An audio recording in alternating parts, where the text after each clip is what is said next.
मोदी परिसरातील रास्तभाव धान्य दुकानात गुरुवारी ग्राहकांना धान्य वाटपावेळी D25 या रास्तभाव धान्य दुकानात तांदूळ पोत्यामध्ये मृत सापाचे अवशेष सापडल्याने नागरिकांमधून एकच खळबळ उडाली. काही दिवसांपूर्वी याच भागात दूषित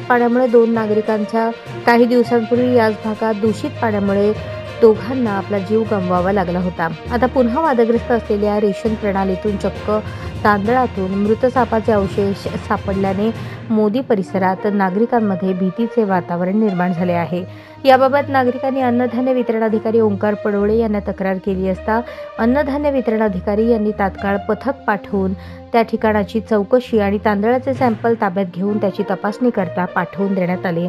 दुसऱ्या दिवशीही संबंधित दुकानाचे धान्याचा पंचनामा करून त्या भागातील नागरिकांची चौकशी व जाब नोंदवण्यात आले.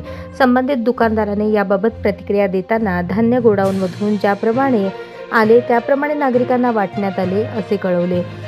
पण प्रत्यक्षात नियमाप्रमाणे रेशन दुकानात धान्य आल्यानंतर त्याचा पंचनामा होऊन ग्राहकांसाठी त्याची दर्शनी भागात असलेल्या काचेच्या बरणीत सॅम्पल ठेवावे लागतात. पण तसे न करता संबंधित दुकानदाराने डोळे झाक करून अतिशय निष्काळजीपणाने धान्य वाटप केले असे नागरिकांमधून नाराजी व्यक्त होत आहे. याबाबत अन्नधान्य वितरण अधिकारी ओंकार पडोळे यांनी याविषयीची गंभीर दखल घेऊन संबंधित दुकानदारास नोटीस बजावली असून 24 तासात त्याचे उत्तर देण्याबाबत कळवले आहे.